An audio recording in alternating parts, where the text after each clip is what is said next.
We'd like to welcome each and every individual to Voices of Integrity podcast. And this is part two of the friendship one.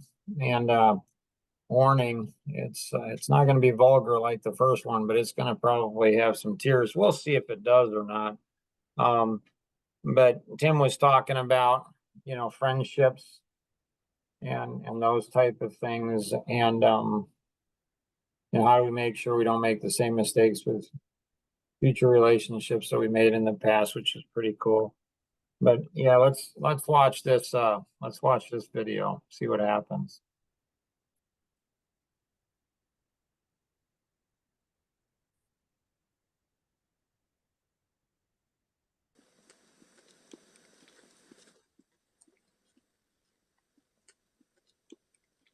I can't hide myself. I don't expect you to understand. I just hope I can explain what it's like to be a man. It's a lonely road, and they don't care about what you know. It's not about how you feel, but what you provide inside that home. Yeah, I know this life can really beat you down. You wanna scream, but you won't make a sound. Got so much weight that you've been holding, but won't show any emotion. As a man that goes unspoken, that we can't cry when life gets hard. Unconditional love for women, children, and dogs. We know that we just have to play our parts, and don't nobody give a damn about our broken hearts. Yeah, as a man, we gotta pave our way. Our only function is to work and slave. There's no respect for you if you ain't paid. You're disregarded as a human and you can't complain. And if you ever make it up and actually reach that place and find a woman that you love and give her your last name, you'll feel the things that you provide is only why she stays. And when you try to explain, you'll say, I can't hide myself. I don't expect you to understand. I just hope I can explain what it's like to be a man. It's a lonely road, and they don't care about what you know. It's not about how you feel, but what you provide inside that home. Don't give up, keep fighting. As a man, our sun is our horizon, and our father's actions play a role, and we end up like them. So they can't let us see them hurt, cause we'll embody what they do and start a generational curse. No wonder most men are so depressed, all the things that they can't express. They go to war, get thrown on the shelf, then go back to war with their mental health. Then grab that bottle and ask for help, try to pull themselves out of hell, then fall back down and then realize that they're gonna have to do it themselves. It's the circle of life. As a man, you provide. They don't know what you're worth till the day that you die, and that's when they start crying. Then move on to a man to confide in. That's why we feel we can't hide ourselves. We don't expect you to understand.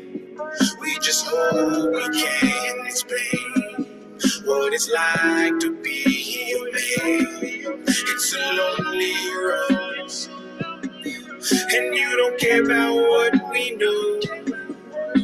It's not about how we feel, but what we provide inside that home. Inside that home. That home. It's not about how we feel, but what we provide inside that home. Inside that home.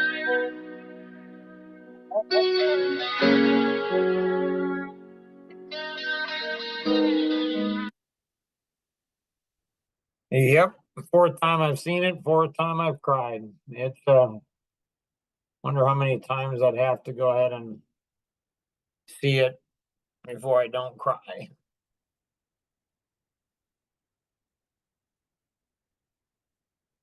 Questions, thoughts? I definitely think that, a majority of my life, I had to think about what I provide for individuals for them to keep me around. And so in some ways I would have to provide, it could be financial, it could be emotional. And it feels very weird to almost rush into a relationship because when you meet someone that you click with almost right away, it's interesting because you put up these walls, these protection barriers for yourself throughout these relationships throughout your life, and without even trying, that loved individual breaks down those walls, which is like a flick of the wrist. And it's scary and overwhelming to almost allow someone to see someone have that much power over you, so fast. And it's very terrifying. I had a conversation the other day with my girlfriend just about, some of my past and what I've done in the past and the relationships that I've messed up on, and for her to come from an outside perspective and not tell me that I wasn't wrong. She she was like, yeah, the things you did in the past were messed up for sure. For sure you messed up. And didn't try to enable me like in my past relationships, or not try to berate me either, like in my past relationships, but to see me from a human perspective versus putting me on this pedestal or putting me on this demon. It's like in my past I've either been a god to somebody or I've been the devil themselves to somebody, for someone to put me on a human pedestal, to see me as a person and see the mistakes that I've made throughout my life, and offer me advice, offer me words of wisdom. It's healing because like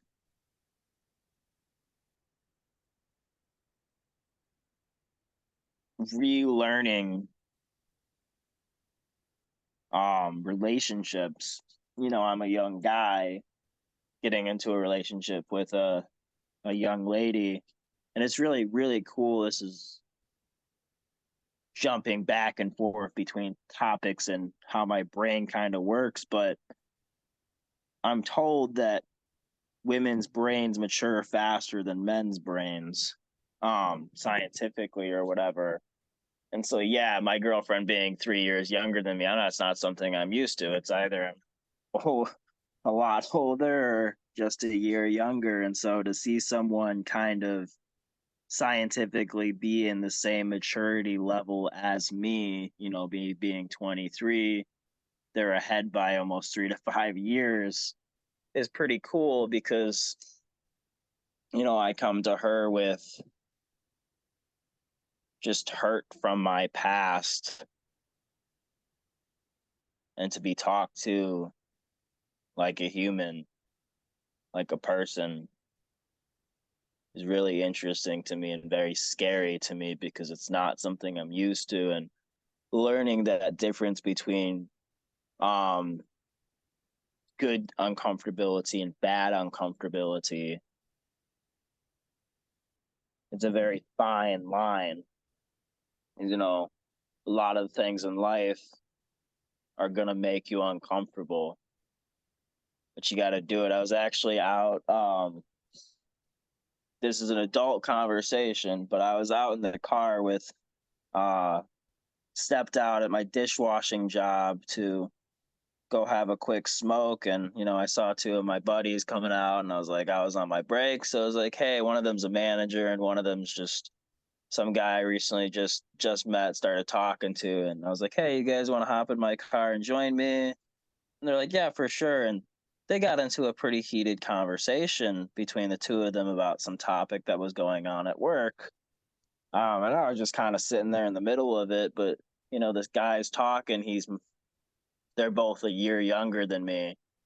And this kid was like, yo, like, the manager said to the kid, he was like, hey, like, I heard people said that you said that I make you uncomfortable.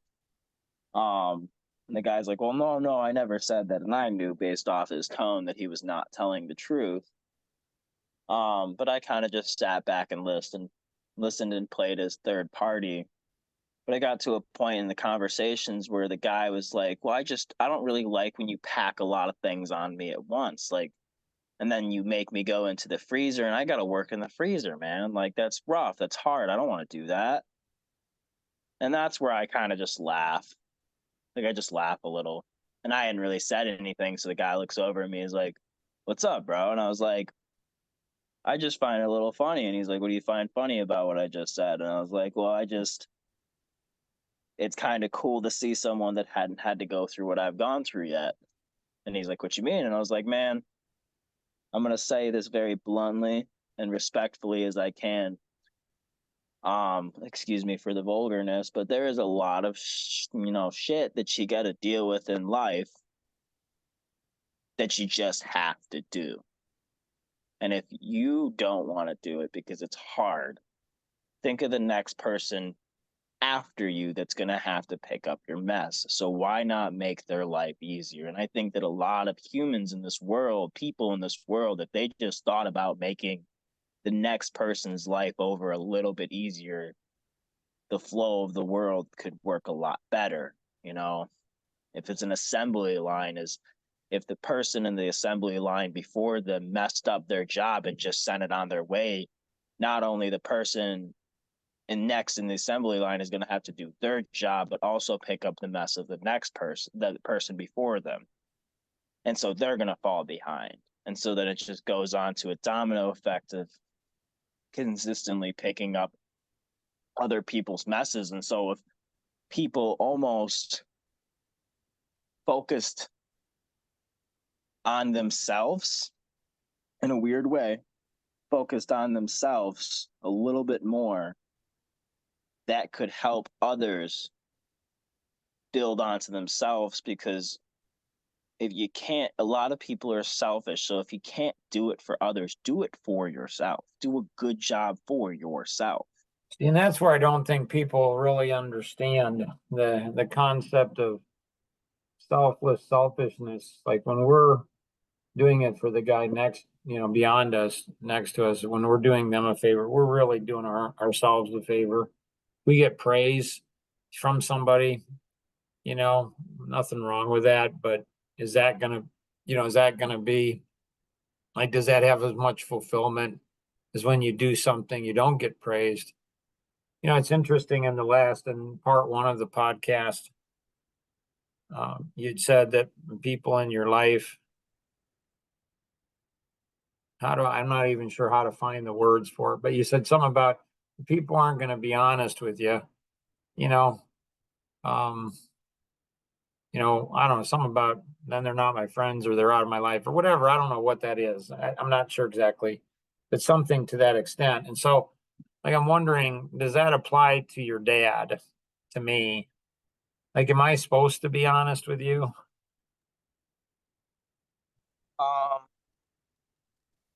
I would say so. I would like to say so. So why do you think I have so much struggle with being honest with you? I think it's a very fair reaction to what I've done in life and how I've kind of reacted to you being honest with me. And it's not just you.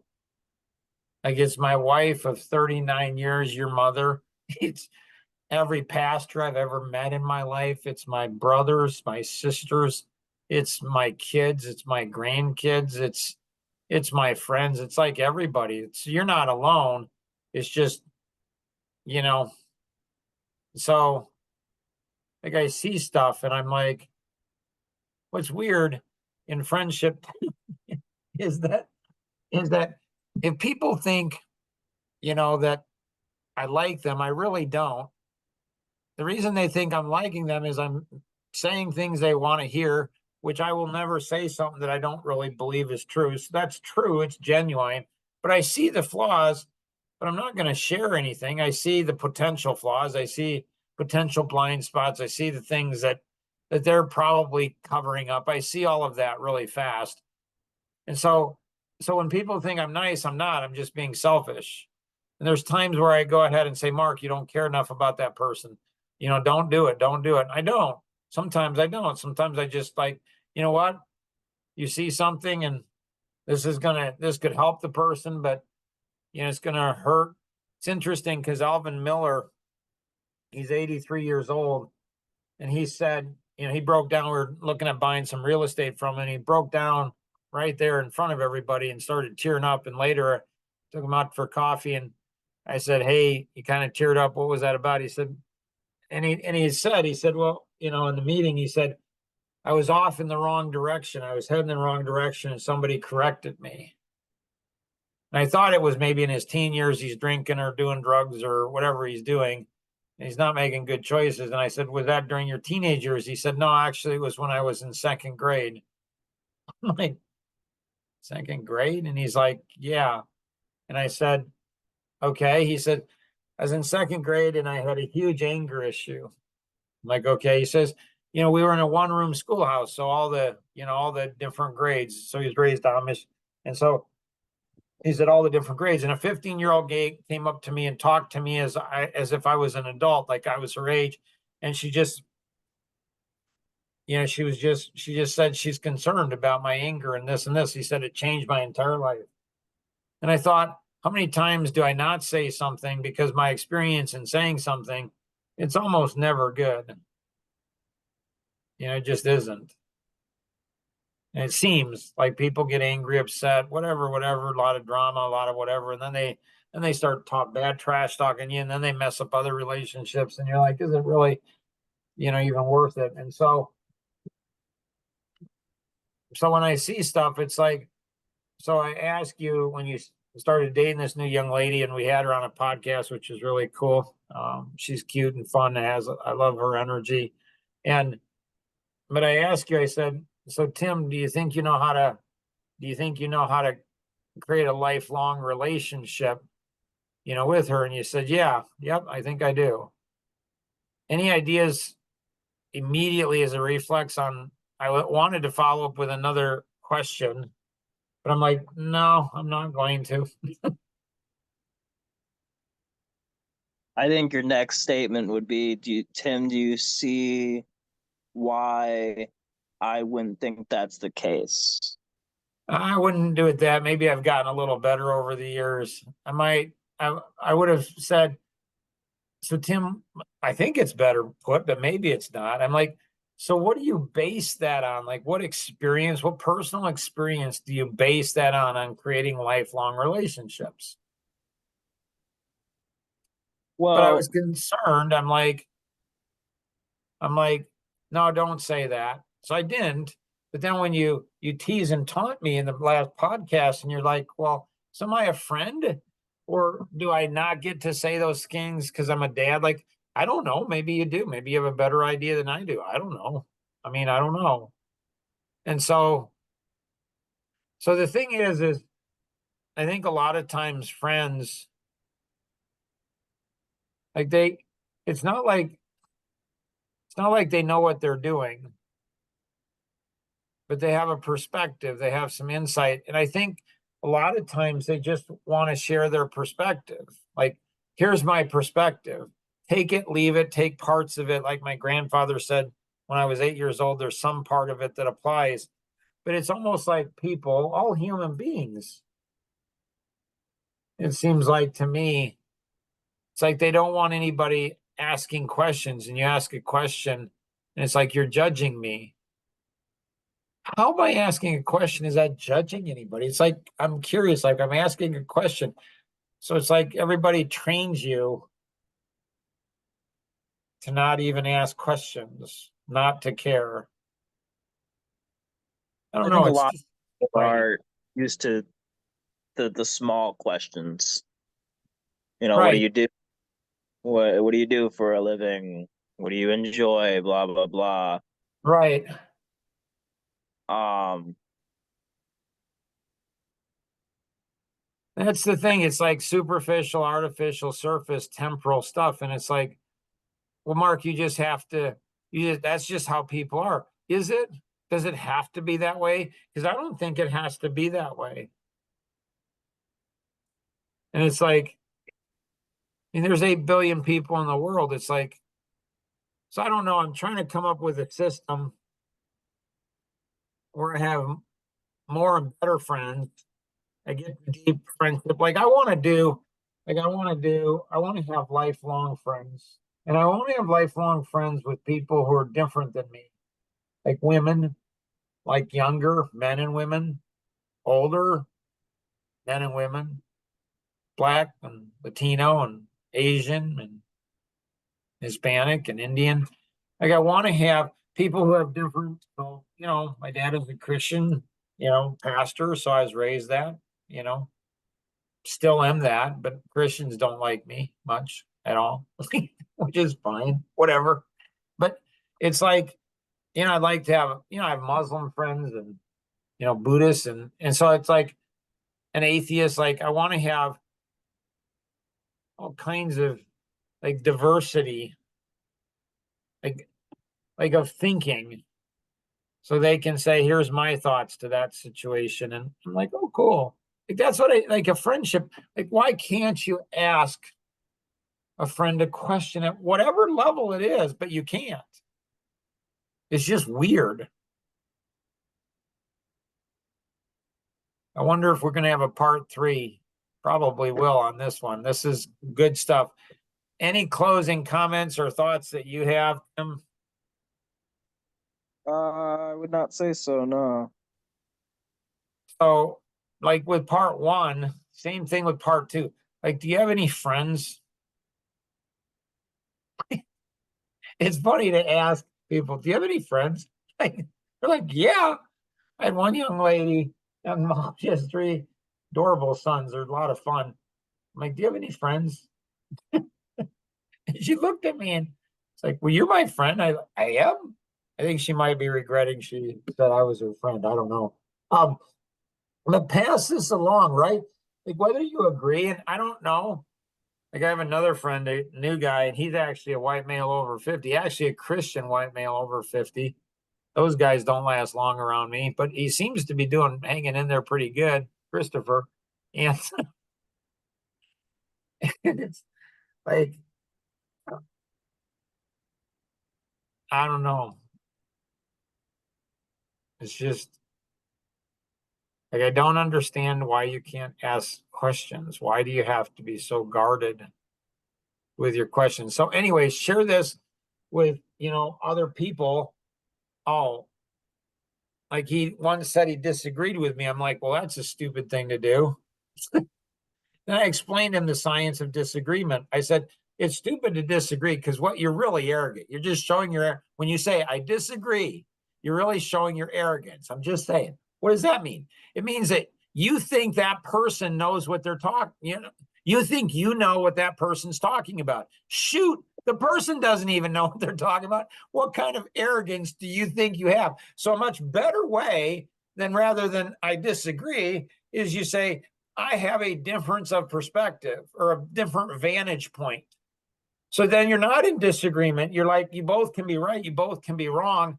Like, why don't people do that? It's like, I mean, you can disagree if you like conflict or if you want somebody to like dislike you and think, man, you're arrogant, because you are. If you're disagreeing with them, like you don't know their perspective. Again, they don't even know their perspective, and you don't know your own perspective. Like, if you really thought through friendship like this, probably not. anyways, hopefully this has been helpful. I know it has for me. Thanks, Tim, for doing these amazing podcasts. You're a wild man. If you have any questions, I mean, pass this along to other people. If you have any questions, connect with the individual who invited you to participate, or you can call toll free 888-230-2300 outside the US 630-393-9909. And always remember, we can accomplish so much more together than we ever could on our own. Have an amazing day. Bye-bye.